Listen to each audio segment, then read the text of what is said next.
Hey everybody, Rhadamant here. Thanks for tuning in to episode 37 of Stationeers Venus, which originally aired live on Twitch. So this is the last save that we loaded. And I'll run through a little reminder of what we've been working on. This is going to be an easy synopsis because pretty much all of last stream we were working on the automated furnace redesign. The automated furnace is going to allow us to smelt without chemistry, without electrolyzers or fuel or anything like that. Allow us to smelt pretty much anything we want, which is, well, it's pretty useful. So here it is in all of its glory. I'll do a little review and then I'm going to open up the submit Stationeers project goals.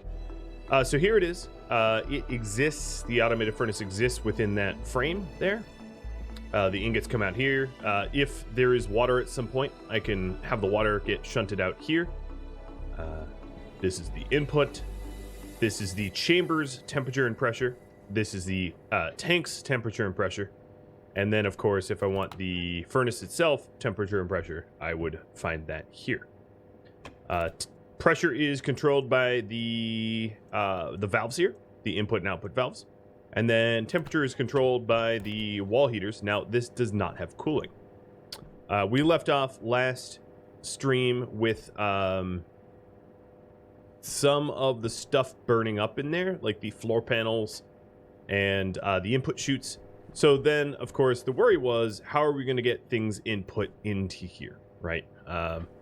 You know, how are we going to repair the input chutes?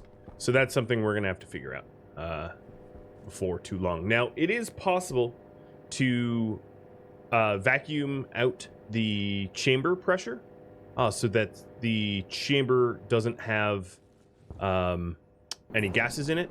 One way to do that would be to have the pressure regulators do that for us. So I would turn off the pressure regulator. Maybe I'll do that now. And then the back pressure regulator, I'm going to have set to 0. And what that's going to slowly do is to bring the pressure in this chamber where we heat things to 0. Essentially allowing us to go inside this facility and make repairs. I had designed it to be, you know, maintainable to some degree or another. Of course, this whole setup requires a few batteries. We're not quite pushing gigawatts, but it is a lot of power.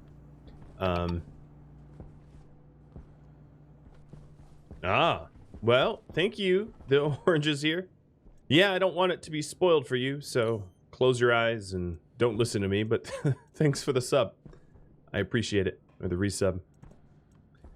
So for the project ideas, before I open them up, I might as well do some, you know, friendly little maintenance on the automated furnace. Then the other question, of course, is why? What do you mean by why? Why did the floor panels burn up? So it is possible that the floor panels here burnt up as a result of being physically too close to the heaters. Same with the chutes. And if that's the case, we're going to have to figure out how to redesign this so that that does not happen. But yeah, we'll figure that out. Another thing that I might want to do at some point is to get some of the tier 2 alloys other than Waspalloy, which we have made a batch of. Give them a little bit of a run, right? There's a lot of other tasks for us to do here. So if you're wondering what I would consider some of the other tasks, we still don't have any breathable parts of the base. We could add power generation. You know, there's just a lot of other stuff that that we have to some degree or another neglected in lieu of chasing down the automated furnace. But now that the automated furnace is relatively done, needs a little bit of maintenance, but relatively done, we can start working on other things. But it is, or soon will be, up to you guys. So I'm not entirely sure how many chutes I'm gonna need. Another thing I might want to do is to run something through this furnace to test once the chutes are repaired. So as you can see here, this chute broke, and then the chute that goes physically into the furnace broke as well. And that one's going to be harder to click in until the pressure in here is 0. Now, it's reading 0 kPa, but that is just around. You know, if I actually want to see the pressure, that's going to be a little bit harder to do. It would be, yeah, here it is. It would be 230, 220 pascals. So we essentially want this to get to 0, because if I crack it open now, what ends up happening is unwanted gases get released.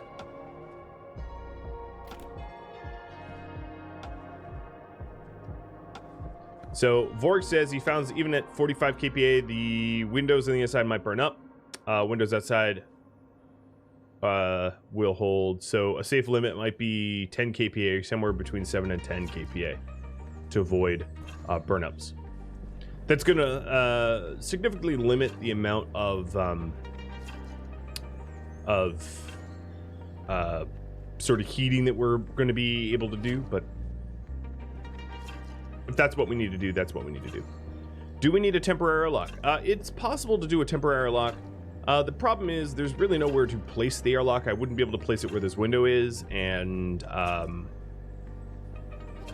I could, however, get into the furnace room from digging or something, but I don't think it's all that necessary, because I just wait until my pipe analyzer reads 0 PA, and at that point, I can crack open this window. There will be no more heat. The chamber temperature should read 0 once it has no more gas, and I'll be able to go in there and do some maintenance. Now, another thing that's going to happen is once I do the maintenance here, let me demonstrate.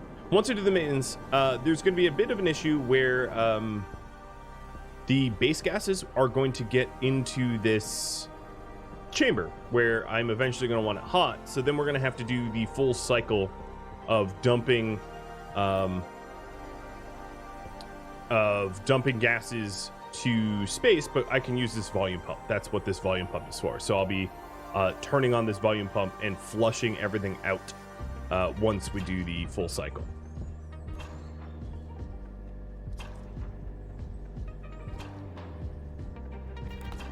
And this furnace is getting cool as a result of you know, near vacuum being generated. And the near vacuum being generated is cooling down all of the radiator, you know, because it's sort of vacuum, it's unfortunately cooling down our tank temp, which sets us back a little bit. Another thing we could do is just flush the whole thing, flush all of the gas we have in there, and just be done with it. But I don't think that's all that necessary. So now it's reading that there's only CO2 and nitrogen behind this window. So I will dare to risk opening it up. Let's turn off the back pressure, so we're not pulling in any air into the tanks, and do the maintenance that I wanted to do. So here, as you can see, this is where the input chute is that broke. And I don't think the output would break because that was solidly in frames. Now, if I was to redesign this, I would have the heating mechanism not near the input or output chutes of the furnace, so that this couldn't happen in the future. Another thing I might do is to I'm not going to bother double walling it, because it seems to me like it burned and liked to burn easily. All right, so the chamber temperature and some of the heat. All right, let's start flushing. Some of the heat that was generated went into the base. So what I'm doing now is I'm essentially flushing the tank out. All of the gas that we had worked so hard to heat up got cooled due to me basically pulling it to vacuum. and in order to fix it, you know, I should turn on my Atmos sipper again. This sort of setup here. If you remember what this is, it pulls in hot air from Venus only when Venus is hot. So right now I am I'm going to set this to 10 kPa, and the back pressure will be set to 7. See if that prevents the burnouts. But right now I'm just actively flushing the tank. It's going to take a little while because, you know.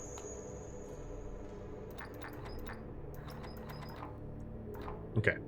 So now what I've done here is I have my furnace.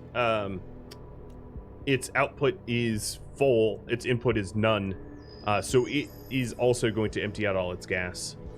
And we are going to basically reset. This is a full tank reset. Well, now that that full tank is being reset, I'm going to open up the submission goals. Now, the thing is, there are sort of two types of projects, as far as I'm concerned, for Stationeers. There's these sort of like mega projects, and then there are much smaller scale projects. So, you're welcome to submit either or. But what I might end up doing is, if I get too many like mega projects submitted, I might veto them, depending on their complexity. We'll see.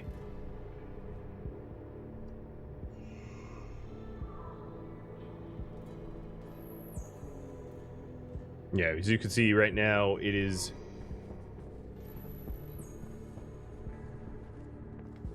Huh. Okay, no, the temperature is changing. I thought it wasn't. Also, if you are curious about how to start up on Venus, like initially, I have a tutorial for you. I put it up on YouTube, and it will tell you essentially how to do a Venus start.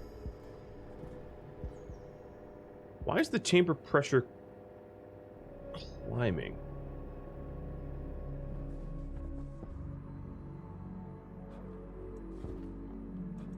Yeah, the flush here. So let me explain the flush. The flush is very, very inefficient, where essentially the back pressure regulator is pushing air into the chamber, and then this volume pump is pulling it out, which is kind of a very slow process. A faster process would have been for me to just uninstall this tank, deleting the gas in it, because, you know, for some reason or other, that's how you can delete gas, and reinstalling it. How many tries did that take? Really not that many. The how not to die, which was the only reason I had to do retries was terrain problems, not flat terrain. So I had one other attempt, and the lander and the terrain was so bumpy that it wouldn't really allow me to do any construction or anything like that.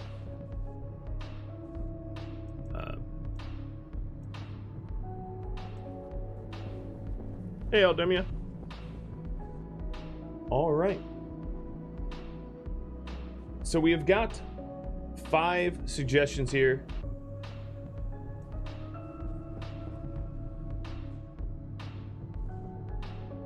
And taking a look at them, I might interpret them a little bit differently than you intended, just to throw that out there. The reason being is sometimes there's just easier solutions than what the project is, but let me type these up.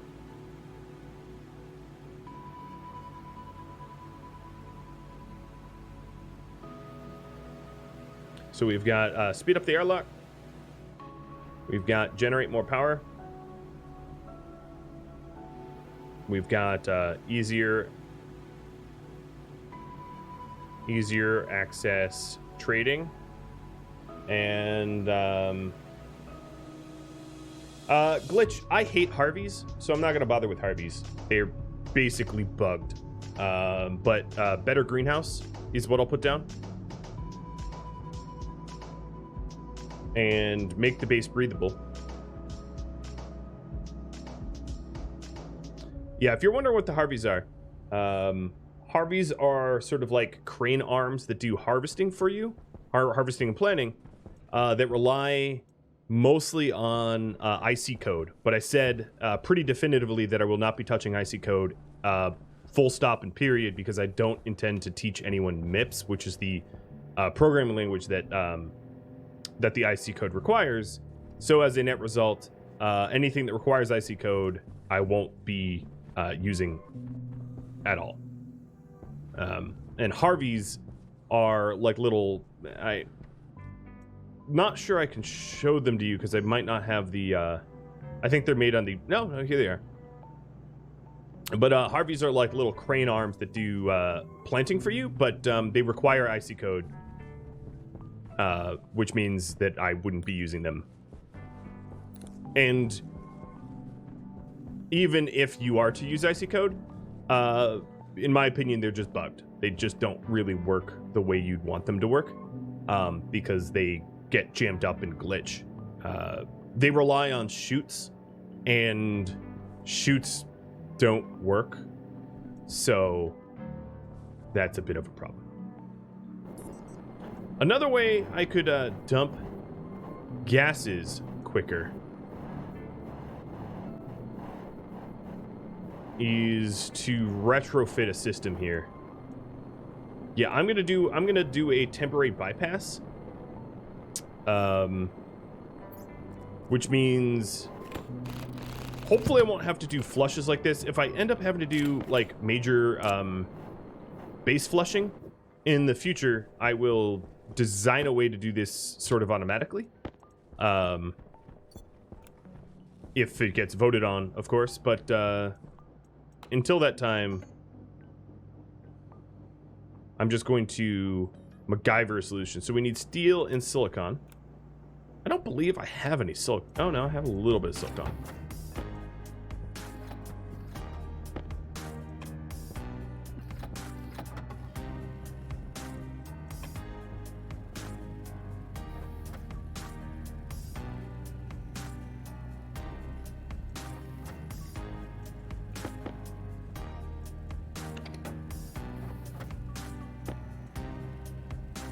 Could you use multiple volume pumps in parallel? That's actually not what was slowing down the vacuuming. So I could, but that wasn't the problem at all.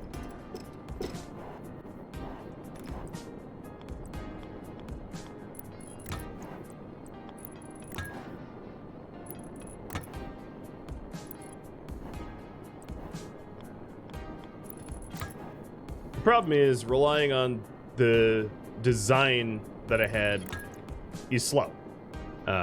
So I've just retrofitted it in a way that it will speed up a lot, as you can see. A lot. Essentially relying on a back pressure regulator to put air into a chamber, and then a volume pump to pull air from the chamber. Volume pumps don't work at low volume all that well. So we were doing the let's flush our tank by 2022 method, which is not all that great. So speeding up the airlock was the proposed project. So one of the ways we could do this is, so there's two different ways to do this. We can set up this this Activent with gas storage, where it stores gases for airlock cycling. And we wouldn't do this in a pressurized canister because they like to explode. We would do this in like some sort of tank or something like that.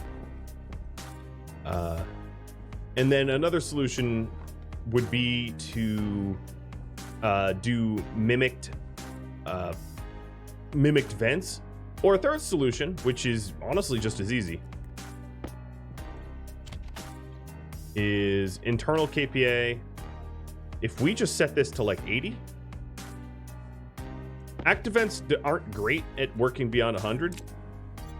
So let's actually just check what this cycle is like now. Sort of out of curiosity. You know, we have to figure out exactly what the slowdown is so that we can propose a solution.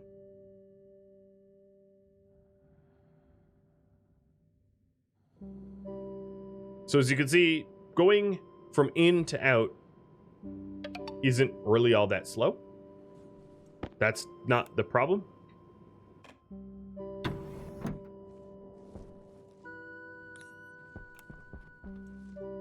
Here, robot, you want to shoot? Where is the shoot? Oh, you know what? My trade consoles are all off, aren't they? Never mind. Go away. All right. When we come inside, this active vent then pulls all the air out so we don't mix atmospheres. And then this active vent pulls in air from the base so that we don't have like a depressurization event. And as you can see, just using my data disk to set it to 80 kPa was fine. We sped it up without really doing anything but a little data disking. So, done. All right. I know that that's probably not what you guys, you wanted me to like engineer a solution, but work smart, not hard, right? As long as there isn't a ton of kPa difference between the airlock's pressure amount and the base's pressure, you're not going to get like a blowback effect. All right, so now, as you can see, our tank is down to kPa, not MPa, so it is getting flushed quickly. We'll just keep working on that. So it looks like make the base breathable might be the most popular choice, and this is an interesting one. If this gets voted on, I am going to do a pretty significant change to the base layout. In a hopefully a positive way that you all will appreciate. But I would want to, I'd be working towards a design of a base that separates out plants and base breathing, which is going to take me a while, and it's also going to require me to do some mining. So either way, whichever direction you all are going, I think having the ability to, or having the materials to work on the project is probably paramount. So let me go get my mining drill and head on out here.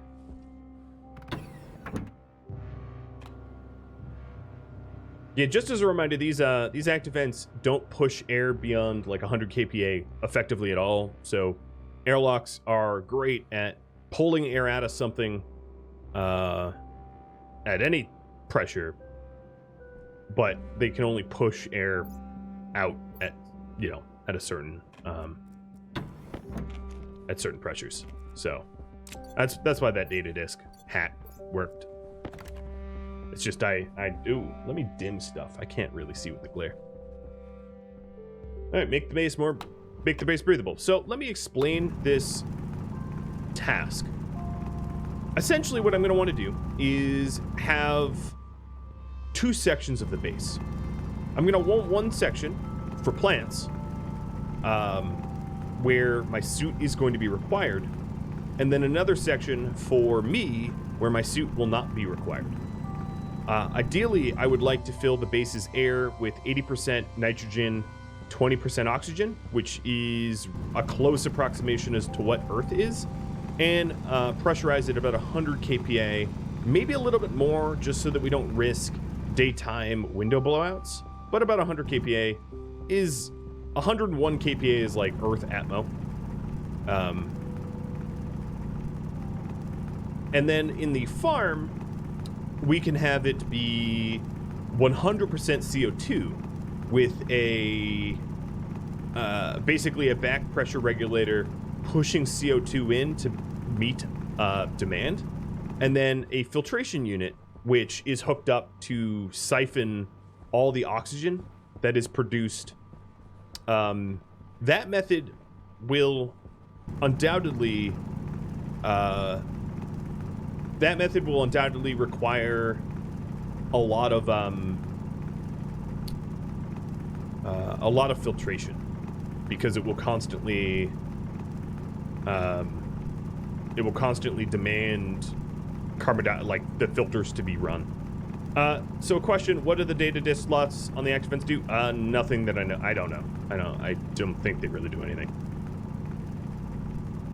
A lot of things have data disk slots that, like, oh, yeah, a pet Yoda. That, I don't really know what they do. I think they're, legacy, if that makes sense. They're just legacy features.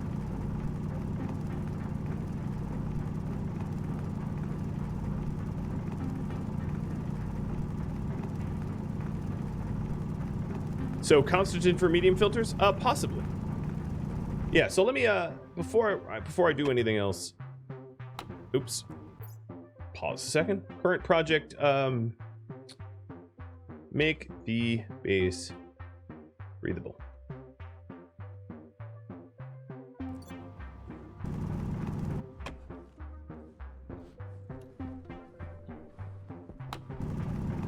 So a lot of these materials I'm getting now, I'm just going to run through the auto lathe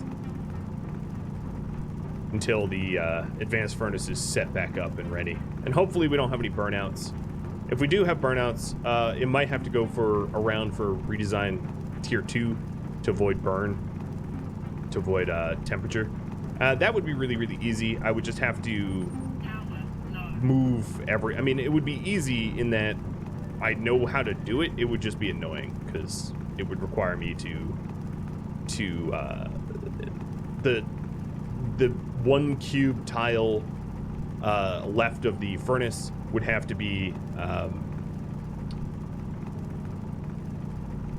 you know, removed, in other words.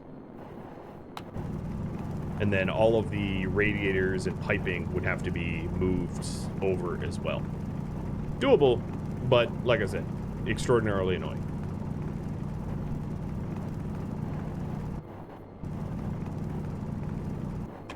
Alright, that's probably enough mining for now. Oh man, my recording UI is all screwed up. Come on. How did that move and change?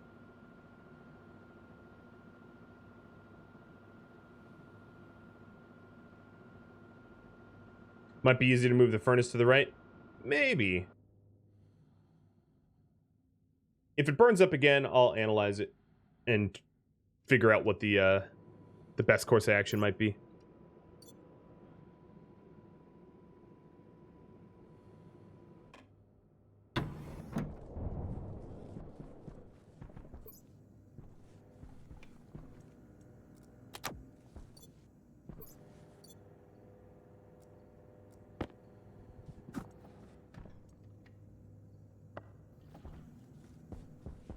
All right, let's take a look at the tank. So the tank is basically depressurized, as is the chamber. So before I go any further, let's hook everything back up the way it was supposed to be, or the way it was originally.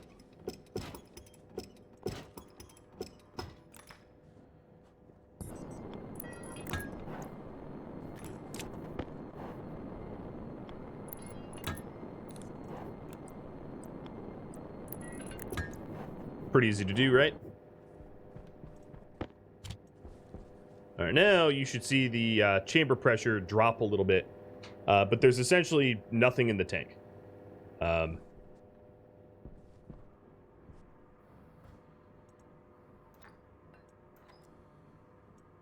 right, let's do between 9 and 7. See if that helps us at all. All right, so we are going to turn on this bad boy, which is the Atmos Sipper.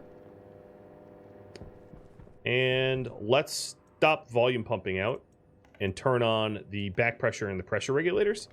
And then lower this down to 10 liters, up to 10 liters, and turn that on to start cycling air around. So as you can see, immediately my furnace cranks up to 500 degrees because it was manual save time. Yeah, probably. because it's hot out.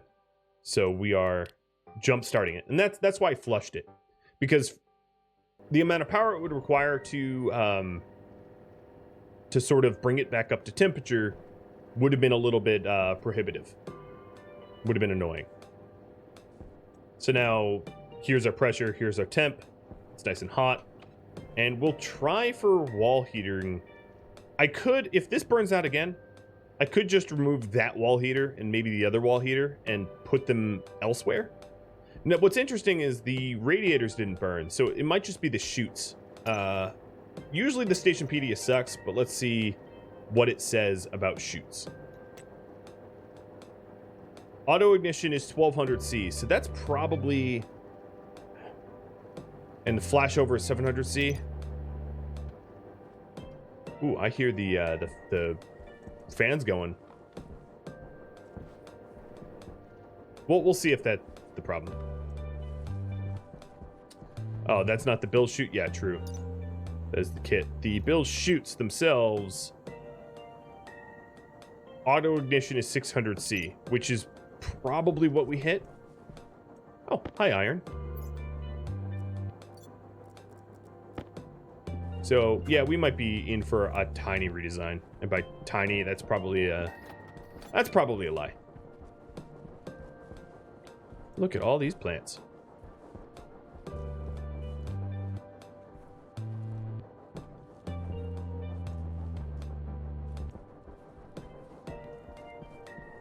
So we'll see if it burns out again once the chamber temp hits 600.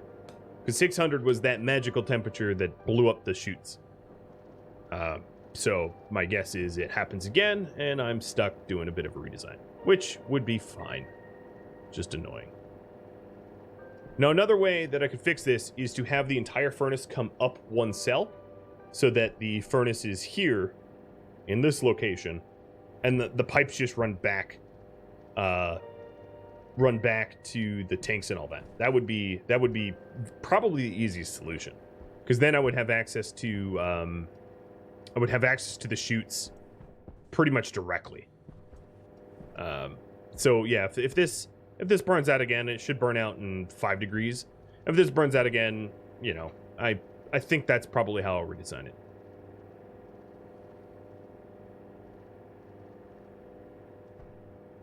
All right, so we hit 600. Could the auto miner be a thing? There is an auto miner. Here, I'll show it to you.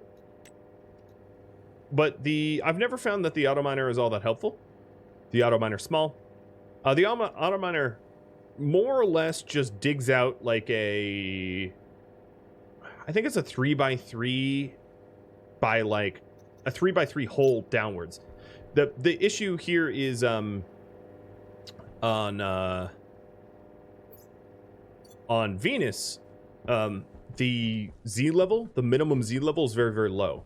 So the auto miner is glorious at making a giant hole on maps that you can dig deep, like Mars or Europa.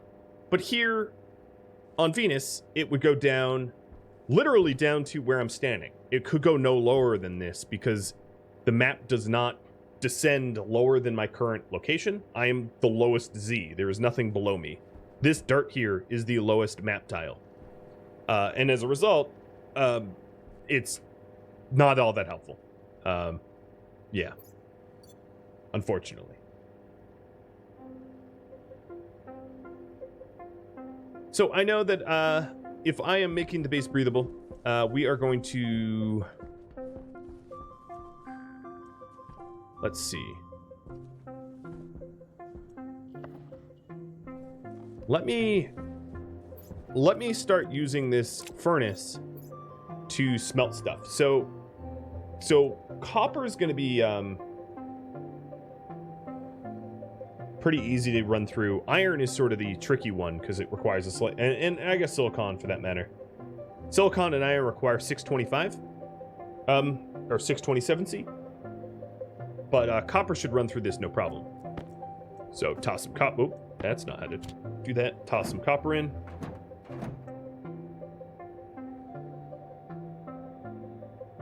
And boom. This is the lovely thing about about this automated furnace is just how ridiculously easy it is to automate smelting. Gold goes in, gold ingot comes out. Do we have the temperature for silicon? We do. Silicon goes in. Now we have to make sure that the temperature doesn't drop. So far the chutes are holding, which is awesome. I don't have to redesign anything. All right, so this silicon requires what, more pressure? Nope. Actually, I don't really know why it didn't smelt. It should have. Well, no, that's not necessarily true. The tank pressure and the furnace pressure temperature are not the same. So as you can see here, the tank is much hotter than the furnace. So for me to fix this, let's input more gas and output more gas, cycling the cooler furnace gas around the system a little bit faster. And as you can see, the temperature of the furnace is skyrocketing. And as soon as it hits 627, it should read hash up here of silicon. There it is, boom, and pull. Done. Yeah, I forgot I had a hash monitor. All right, more silicon in. And this is, so what's ended up happening here is the silicon is outgassing. And as it outgasses cooler gases. So it requires the furnace to heat back up continually. But there we are, silicon done. All right, iron. Iron will be the last one we have to do. And iron needs to stay above 527, which is we're about to lose. Nope. We kept it. We kept it at least 527. And done. All right, now at this point, I'm going to lower the flow. So this furnace is essentially just actively flowing. Well, actually, having the flow up to 100 is fine on both accounts, as long as it doesn't overpressurize, which so far it hasn't. Now, how are my batteries doing? As you can see, the temperature of the furnace is it's going up, but the sort of strain on my batteries it's substantial, you know, because we have all these wall heaters constantly going. But the chutes have held. The chutes have held. So I don't know. Thanks, Borg. That was a very useful feedback about the pressures there. And I gotta say, this furnace is just working smooth as hell. So let's walk away from it before it blows up in my face, as is tradition, and start thinking about how to work on the new project. The new project being whoa, that's not what I meant to do. The new project being like a separated breathable farm and yeah, so the first thing I'm going to want to do here is to decide what direction should my farm be. Right? I'm going to want to walk to it. Now, I like the idea. So here's an idea. I have two things for you all to can we take down the arc furnace and the logic for the arc furnace? Yeah, we could do that. It requires effort, so that's going to have to be a project on its own. Cuz stripping all this out is, you know, it's effortful. So here's the two ideas. I'm going to want to separate the atmospheres between me and the farm. I could leave the farm in place as it is now and not move it, and just wire up or just plumb up its own atmospherics. Or this was an idea that I saw. I could have sort of tunnels between habs. So essentially what I would be doing is creating a sort of a separate building with a tube between them, like a habitat tunnel, and having a greenhouse attached to this facility, but like through a set of airlocks. So I'm going to have you all poll for that.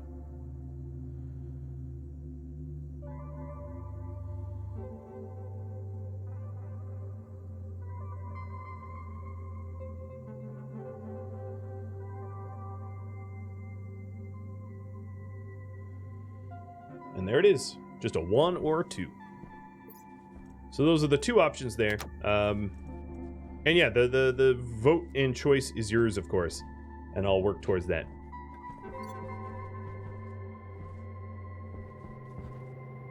Oh, we're up at 700. All right, so it's killing my batteries, so I'm gonna cut this off. Also, it's pretty low pressure, so I'm gonna still have the atmo sipping on. And if you all are voting on separate buildings,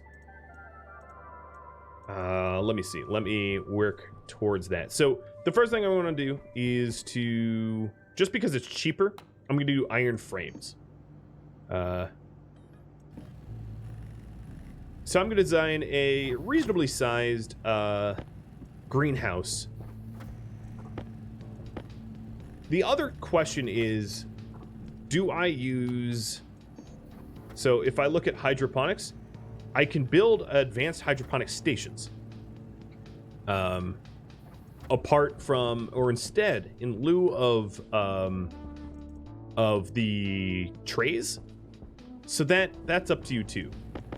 There is some advantages and disadvantages of setting it up in such a way. But I'm going to have you decide. So, separate buildings. How should I set up hydroponics? So, here's the question. How should I set up hydroponics? And let me show you the different methods. Now, I did mention the hydroponic method of Harvey's, but there's the automated hydroponics, which is like a, it's like a booth that you pipe in water and you pipe in carbon dioxide, and it just sort of, it has its own grow light. It doesn't require light or anything like that. It's fully automated, but it does cost some wattage. So that would be, we'll include the hydroponic trays. We'll include automated hydroponics. Didn't they remove automated hydroponics? I think they have. Yeah, it's possible. I wish I could show you. So then there's the hydroponic station, which is takes up to 4 plants, and it has its own grow light. So I guess that's probably what I mean is...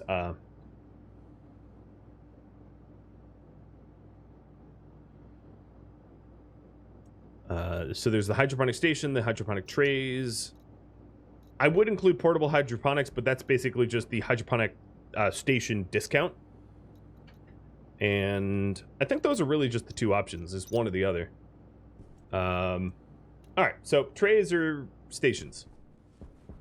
So the trays here are what I've been using. And then the stations are a 2x2 object that you would build. And I'm happy to do either. So then the other question is exactly where does it go? And I have to figure that out. I'm going outside for that.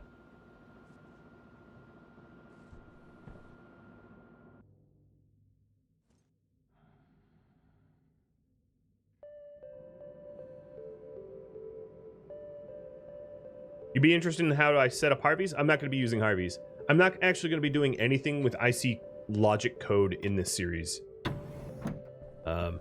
Full stop. So nothing that requires logic. IC logic will I be touching because I don't want to teach IC logic. So for me to set up the hydroponic facility, what I'm going to need to do is to figure out exactly where it physically is going to exist. So if you take a look here, the sun rises at 90 and sets at 270. So I'm going to want it to have sunlight. If, well, you all are doing hydroponic station. So actually, if you're doing hydroponic station as the vote, I guess it doesn't matter as much if it has sunlight or not. It could be underground.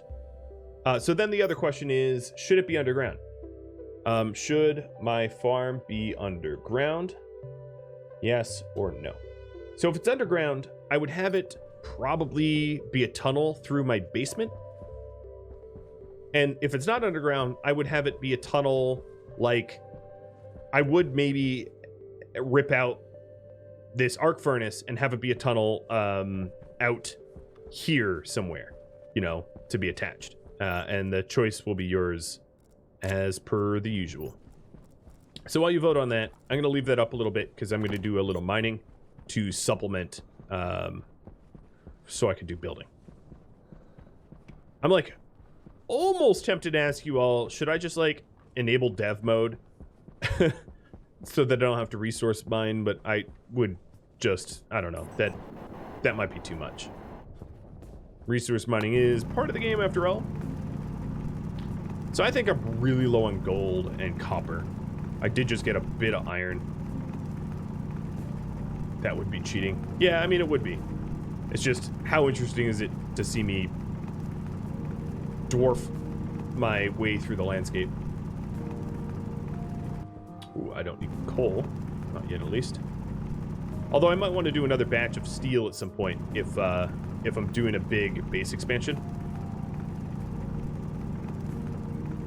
The only problem with cheese with tweaking the settings like that is then I'm going to be asked how in the YouTube comments, like, how do you tweak? How do you tweak? And it's like, I basically don't want to do anything off camera that I can't demonstrate on screen. So dev mode makes sense to everybody, but changing the mining rate tweakables, I don't want the comments for that, because I'm not here to teach people how to like edit XML. I could, but I have no interest. Same reason why I haven't done any tutorials on like how to create your own RimWorld mods. It's like, I'm not a XML or C# teacher. I'm not being, you know, that's not what my channel's about, so I don't do any of that.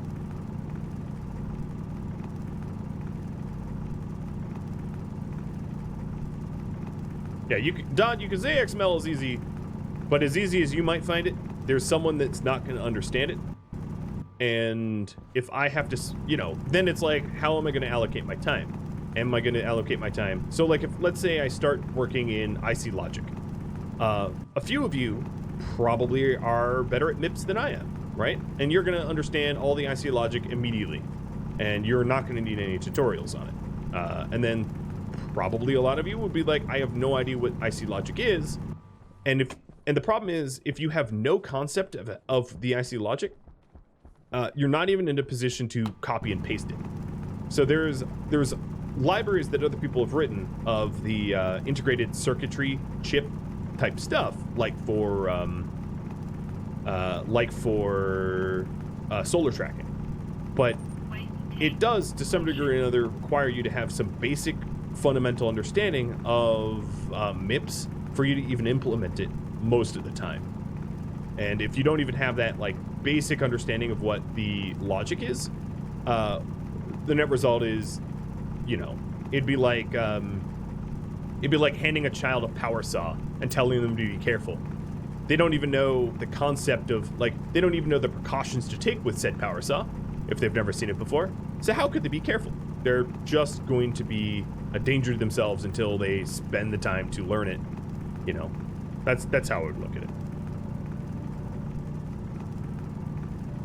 All right, so my waste tank is it's filling up. So let me get back inside. Whee! You say don't put it underground. So I'm probably going to have it go through where the arc furnace is and rip out that arc furnace after all, just as a necessity of it's in my way.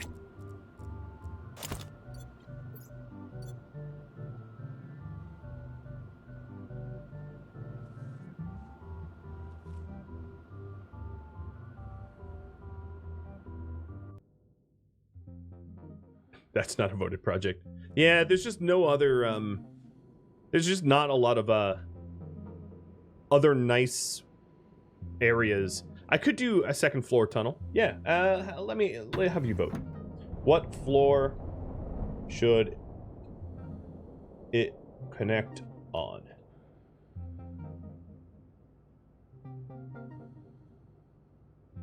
You said not underground, so basement is not going to be one of these choices. All right, let me switch waste tanks, switch ox tanks. Wait a second. Oh, that was weird. The canister itself looked, whatever. Switch batteries. So when I'm outside, like I just was, it burns through my ox tank pretty quick, as you may have noticed.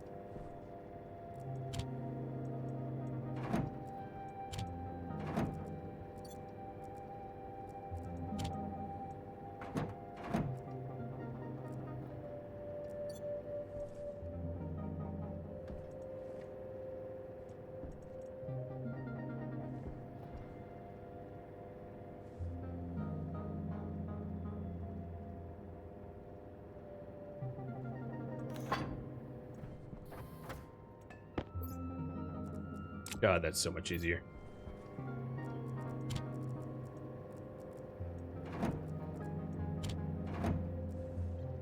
Turn power back on. Bring things up a little warmer. Whoa, whoa, whoa, close.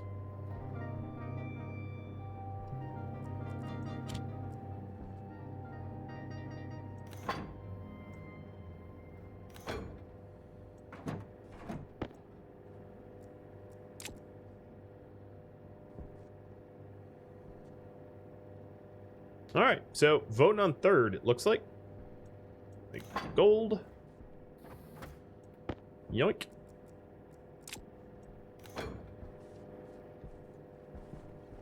Turn the wall heaters off, because these batteries are sad looking.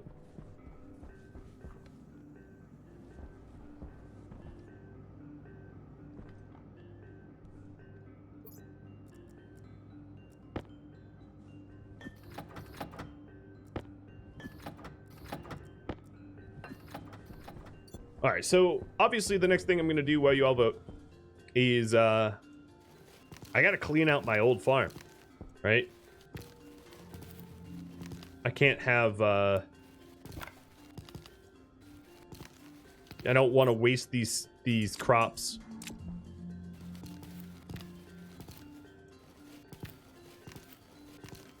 Yeah, technically this is the third floor. It feels like second because there's not a lot of physical stuff on second floor. But it is technically third floor.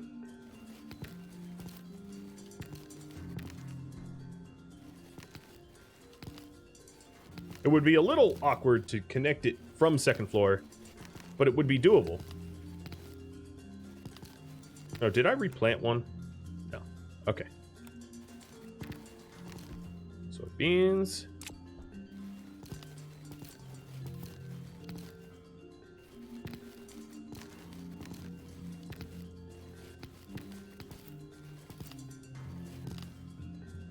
All right, we're gonna have a tiebreaker between first and third.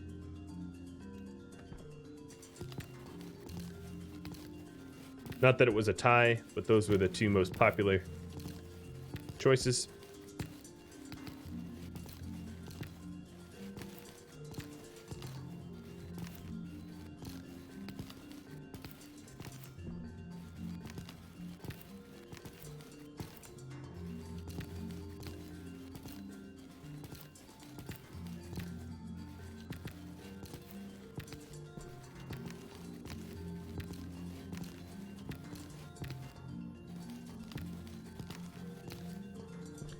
So if I'm doing the trays, or not the trays, the other method, one of the awkward results of that is I'm gonna have all these I'm gonna have a ton of like unwanted hydroponic trays, which is fine. I just find it funny that I'm essentially gonna be saddled with a ton of hydroponic trays that I don't want.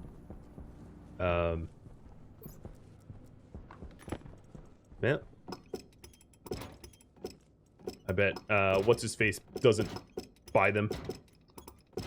I could melt them down, but there's not much of a reason to do that either because I don't think they get much resale. Oh, also let's break this down in sequence so the water gets the water doesn't go poof.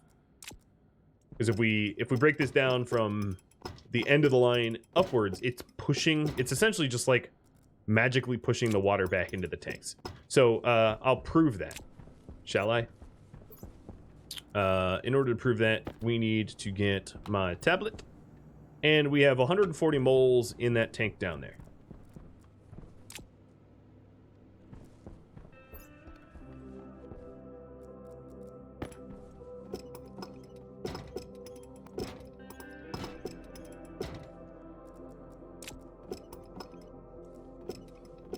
Because all of this stuff here has a little bit of water in it. And as I deconstruct it, it like sort of shoves the water through. All right, so now this is pretty much out of room. So I'm gonna have to go do some selling. But 146 moles. See, water's going up. Might be time for a water run? Maybe. But the water that's in the tank versus the water that's in the pipes have kilomole of water.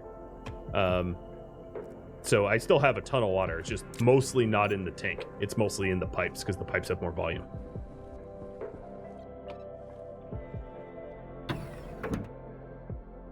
Wait, is this the same game that made Stationeers? No, it's actually the lead dev that made DayZ. Stationeers is a totally different studio. But Dean Hall was the sort of brainchild behind this game, who is one of the brainchilds behind DayZ.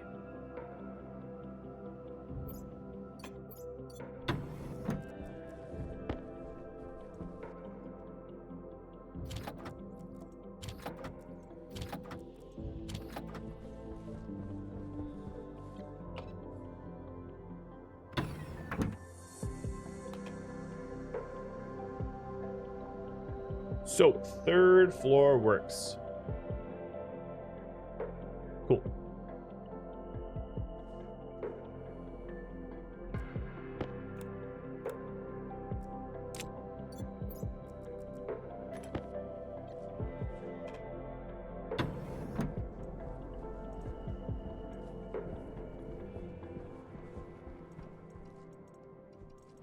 If you're wondering why I'm doing this, we voted that I don't use hydroponic trays.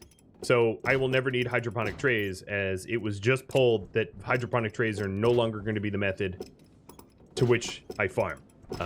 So although I have space to put down hydroponic trays in the future, I don't need them because we voted not to use them. Just to make that clear. I understand that I have storage for them, but if chat says don't use them, well, I don't need them then, do I?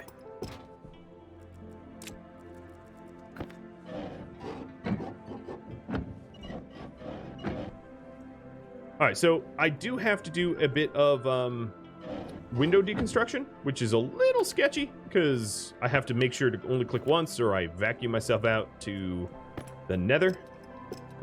But we're going to be getting rid of a lot of these, liquid pipes that are running around. And now I've pretty much removed all, remnants of the old system. There are still some pipes in the walls that I'm going to need to hack up. So then the concept here is if I'm connecting on the third story, I'm going to want it to go maybe this way, which is a little awkward because that means our happy little landing pad is going to be in the way. Yep. And no, I didn't invent the base. However, where are the water pipe? The water pipes are here. So I'm going to want to break these down as well a little bit more. And I do believe, let me save first, but I do believe that I can remove these wall faces here without much risk because I have walls on the other side. Yeah, my batteries are low, but let me sell the basins. My batteries are low, but we voted for me to work on the greenhouse. not expand power. So greenhouse it is. But the greenhouse isn't going to draw a lot of power. Not too much, at least.